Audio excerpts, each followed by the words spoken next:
یہ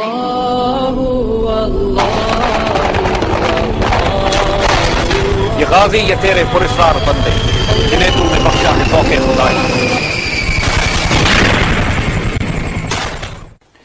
ایک شہید ہیں لیفٹیننٹ فیض سلطان، اس شہید کا ایک چھوٹے سا اس نے اپنے تاثرات اپنے جذبات جو بیان کیے تھے، وہ کہتا ہے کہ اب یہ بات میری ذات سے بہت بالاتر ہو چکی ہے۔ ملٹری آپریشنز کی بات کر رہا ہے کہ اس میں خطرات، پاکستان کے دفاع کی جو بات ہے، اپنے فیئر، پرسنل لائکس ڈس لائکس، سیلفش انٹرسٹ، اب ساری باتیں ختم ہو چکی ہیں۔ اب یہ بات میری ذات سے بہت بلند ہو چکی ہے، اس کے لیے میں کیا کروں؟ یہ بات بھی میری سمجھ بوجھ سے بلند ہے، میں کس طرح اپنے پاکستان کا دفاع کروں؟ میری ذات تک جو خوف تھا وہ تو ختم ہو چکا ہے، یعنی پہلے یہ خوف کہ میری جان چلی جائے گی، میں مر جاؤں گا، وہ تو الحمدللہ ختم ہو چکا ہے، لیکن جو بوجھ میرے کندھوں پر اب آ پڑا ہے، میں اس بوجھ کو اب کیسے اٹھاؤں گا؟ یاد رکھیے یہ لیفٹیننٹ فیض سلطان ہے، 20-21 سال عمر نہیں اس بچے کی، اور پوری امت کا بوجھ اپنے کاندھوں پہ۔ اس کو احساس ہو چلا ہے کہ یہ کتنی بڑی جنگ لڑ رہا ہے اس وقت، کہ اس کی یہاں پر اس کی قربانی جو ہے امت کا کتنا بڑا دفاع کر رہی ہے۔ کہتا ہے کہ میرا عزم تو جوان ہے اور اتنا بھاری بوجھ بھی میرے اوپر پڑ گیا، یا رب میں تجھ سے کچھ نہیں مانگتا، صرف مجھے مضبوط اعصاب دے، خوف سے مجھے نجات دے، اس خوف سے مجھے نجات دے کہ میں اتنا بھاری بوجھ کس طرح اٹھاؤں۔ 21 سال کا بیٹا اس وقت فیض سلطان، اور یہ اکیلا نہیں ہے، سینکڑوں۔ ایک واقعہ اور سنانا چاہتے ہیں۔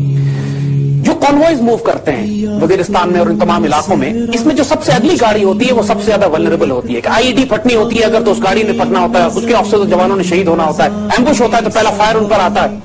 اس کانوائے میں جو سب سے اگلی گاڑی ہوتی ہے، ہمارے جوانوں نے اس کا نام صدقہ گاڑی رکھا ہوا ہے، وہ پورے کانوائے کا صدقہ نکالتی ہے۔ اس کی شہادت کے نتیجے میں کانوائے کو موقع مل جاتا ہے کہ وہ اپنے آپ کو ری گروپ کر لیں، کاؤنٹر اٹیک کر سکیں، ہوشیار ہو جائیں۔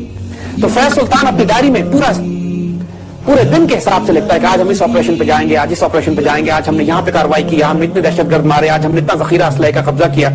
اور کل وہ ایک آپریشن کا ذکر کرتا ہے کہ مجھے حکم ہوا ہے کہ صدقہ گاڑی میں آگے جانا ہے، اور میں نے اپنے جوانوں کو بتا دیا اور ہم صدقہ گاڑی میں بیٹھ کر آگے نکلیں گے، اور اس کے بعد ڈائری کی انٹری ختم ہو جاتی ہے۔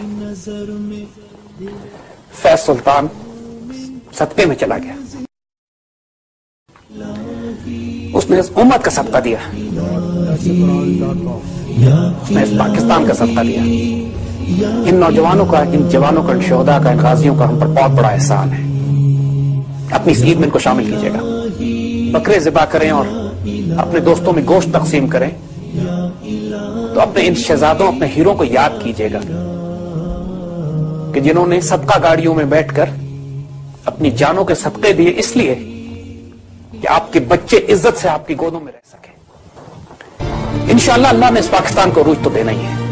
غزوہ ہند کی احادیث مبارکہ بھی صادق ہے۔ انشاءاللہ ریڈیو پاکستان تیلی بھی ہوگا کہ جب تک یہ قوم فیض سلطان اور اس طرح کے سینکڑوں شہداء دے رہی ہے، جرات نہ کرنا پاکستان کی طرف دیکھنے کی۔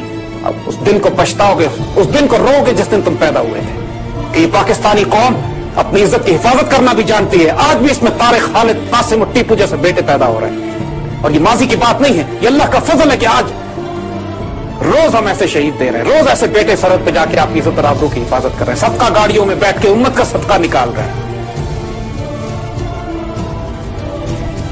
اللہ مبارک کرے وہ قوم کہ جو ایسے شہید پیدا کر رہی ہے، اللہ مبارک کرے وہ قوم ماشاءاللہ جس میں ایسے بیٹے پیدا ہوتے ہیں۔